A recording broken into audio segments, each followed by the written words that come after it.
kesalahan di dalam menyikapi ini dari fakta misalnya tentang BAI terutama.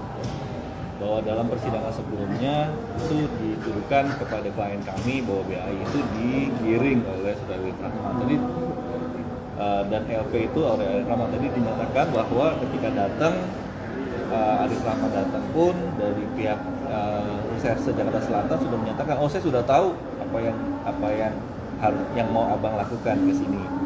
Kami sudah mempersiapkan LP-nya dan bahkan draft itu sudah ada dan sudah jadi. Lalu kemudian Arif hanya menyampaikan, tidak, saya hanya menyampaikan apa hasil wawancara yang sudah dilakukan Arif terhadap Ibu PC. Jadi yang sebenarnya di sini kalau dibilang ada intrusi atau adanya intervensi yang dilakukan oleh klien kami dalam proses LP maupun BAI terhadap dalam kasus Ibu PC, ini terbantahkan dalam persidangan pada hari ini.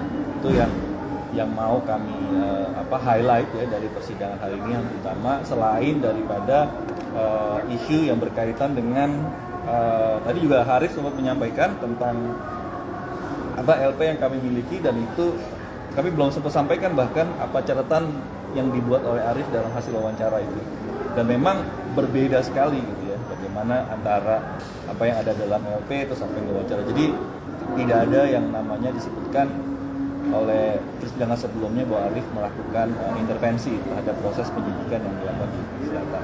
Nah, kedua adalah juga ini berkaitan dengan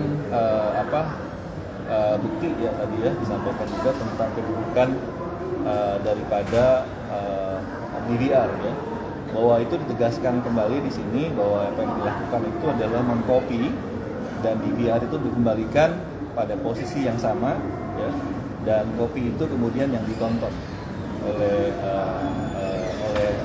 Arif, oleh Ridwan, oleh Baikuni dan juga oleh Cuk. Jadi di sini kalau kita dalam bahasa Indonesia mengkopi itu artinya menyalin. Nah ini yang juga nanti ada kaitannya dengan bagaimana konstruksi daripada unsur. Karena konstruksi unsur itu harus diartikan secara leksikal ya, dan bagaimana leksikal itu kemudian punya keterkaitan dengan perbuatan. Kalau secara leksikal itu kita lihat bagaimana sebenarnya unsur tadi lalu ada dihubungkan dengan perbuatan. Jadi yang sebenarnya ini yang nanti juga mau ditegaskan lagi, bagaimana sebenarnya cara membuktikan unsur itu, dan menurut pandangan kami tidak ada unsur yang dimaksudkan atau ada perbuatan yang dilakukan. Jadi itu yang juga nanti akan kita tanyakan kembali. Lagi untuk ahli ini, ya itu yang untuk ahli dari Arif ini kan nanti akan dilakukan dengan ahli hukum pidana ya.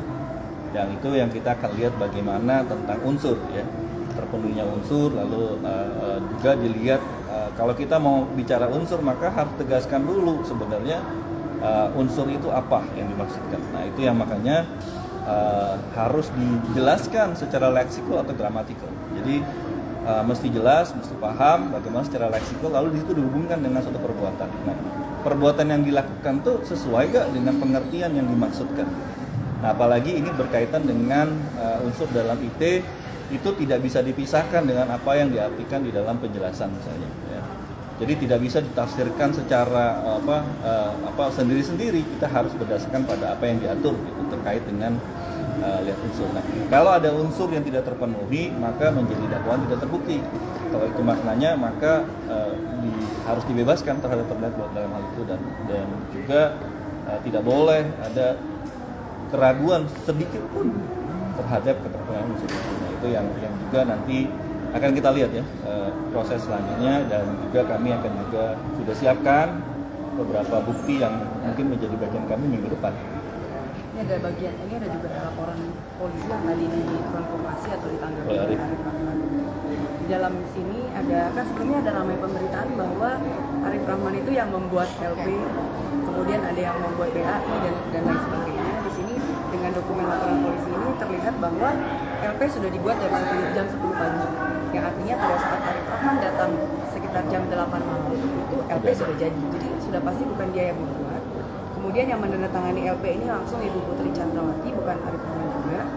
Dan ini menjadi sangat penting karena pasti nanti hakim akan melihat tentang kesamaan niat dan pengetahuannya Arif Rahman dalam kasus ini. Kami lihat juga hakim cukup jeli ya dalam memberikan pertanyaan itu, kita bisa melihat bahwa hakim-hakim yang menyidangkan perkara ini tuh benar-benar hakim yang sangat jeli dan sangat teliti gitu ya, melihat dan menangkap bagaimana kesamaan niat antara para terdakwa. Dan ini menjadi sangat penting, dan karena hakim yang akan memutuskan, jadi kami kembalikan lagi kepada hakim. Jadi sudah menjelang akhir-akhir persidangan, bagaimana dia melihat kesamaan niat, dan bagaimana tadi juga Arif Rahman diceritakan oleh Cuk, saksi ada perasaan yang ada ekspresi yang berbeda dari yang biasanya murah senyum.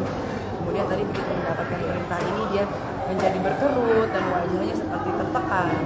Dan ketika menonton juga ada perasaan takut, ada perasaan kaget, sehingga hakim dan kami yakin hakim pasti cukup jeli gitu melihat ketika orang melakukan sesuatu tindakan itu bagaimana situasi psikologisnya. Dan kami harapkan hakim bisa dapat jeli. Dan satu hal tadi yang disampaikan oleh hakim juga kan kepada Cuk, ya kan, ini kan yang dapat perintah untuk lihat kan hard copy dan lihat itu adalah Cuk. Lalu kenapa melibatkan misalkan BW, juga melibatkan AR yang tadi disampaikan oleh hakim ketua kan?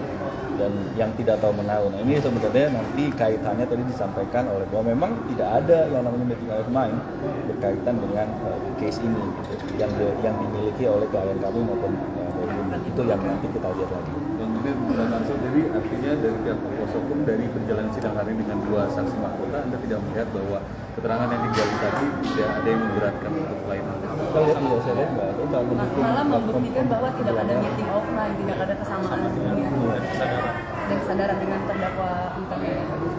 Tidak ada kesadaran, tidak ada kesamaan niat. Kalau istilah keren itu gitu di antara para terdakwa ini, malah keterangan saksi tadi, saksi tadi, saksi mahkota tadi malah menceritakan dan semakin mengklarifikasi peran daripada